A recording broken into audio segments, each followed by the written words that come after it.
The observation deck of the Galactic Council's flagship Zenith Aurora hummed with the quiet efficiency of 1,000 alien species working in harmony. Alexander stood at the panoramic window, his weathered hands clasped behind his back, watching the swirling nebula beyond.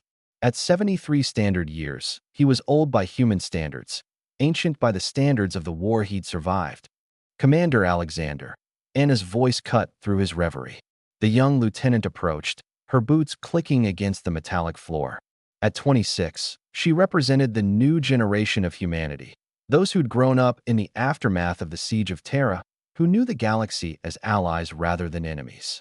Just Alexander now, Lieutenant, he said without turning. I retired 5 years ago, remember? Old habits. Anna smiled, standing beside him. The council wants us at the ceremony in an hour. They're unveiling the memorial. Alexander nodded slowly. The memorial. 20 years since humanity had stood alone against the Crithian swarm.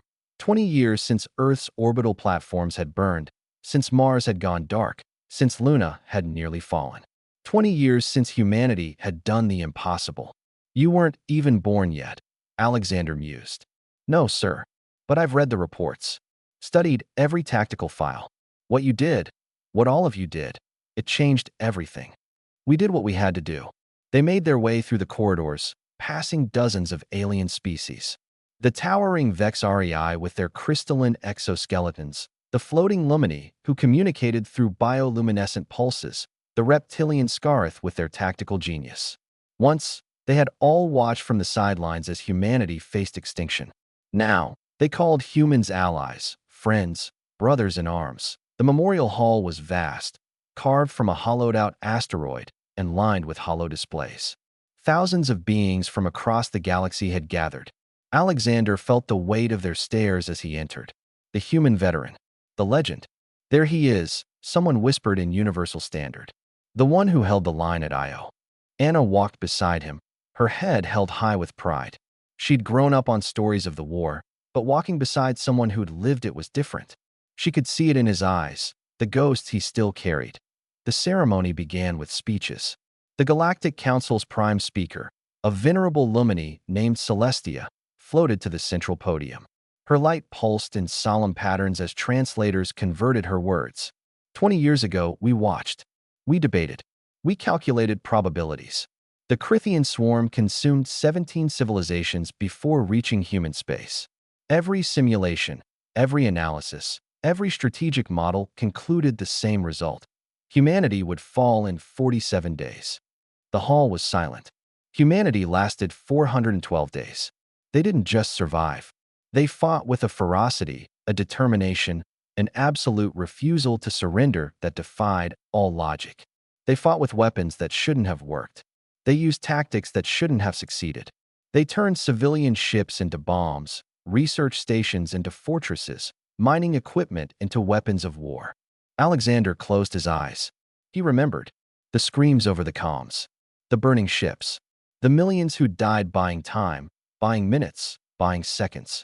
And when it was over, Celestia continued.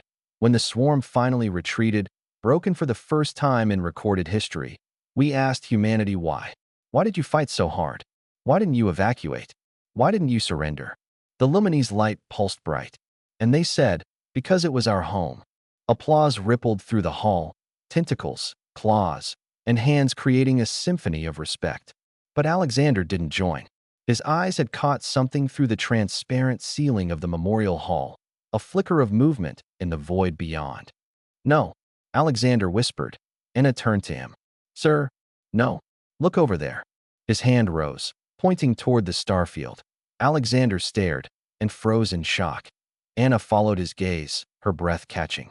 Others began to notice, conversation dying as thousands of eyes turned upward. Ships. Hundreds of them. Thousands. The distinctive bioorganic signatures of Crithian vessels, emerging from quantum tunnels like nightmares made manifest. The swarm had returned. Panic didn't erupt. The galaxy had learned much from humanity. Alarms sounded with controlled precision. Military personnel moved to stations. Civilian species began organized evacuations.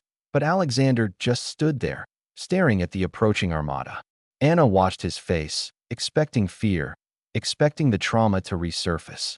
Instead, she saw something else entirely. His jaw set, his shoulders squared. The old soldier straightened, and for a moment, she didn't see a 73-year-old veteran. She saw the commander who'd held Io, the man who'd made the swarm bleed.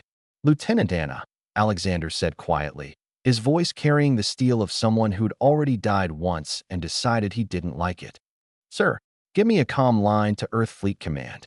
Tell them Alexander is back on active duty." He turned to her, and she saw fire in his eyes. "And tell them to wake up the old crews." "But sir, you're retired."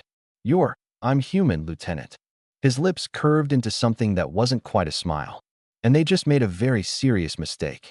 Around them, alien species watched in confusion as the elderly humans suddenly transformed.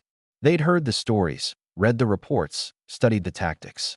But they'd never truly understood what made humanity so dangerous. That IT wasn't their technology. It wasn't their numbers. It wasn't even their tactics. That IT was that humanity, when faced with extinction, didn't ask, "Can we win?" They asked, "How many can we take with us?" And the Crithian swarm was about to learn that lesson a second time. Alexander strode toward the command center, Anna following in his wake. Behind them, the memorial to humanity's first impossible victory stood silent. Soon, it would need expansion.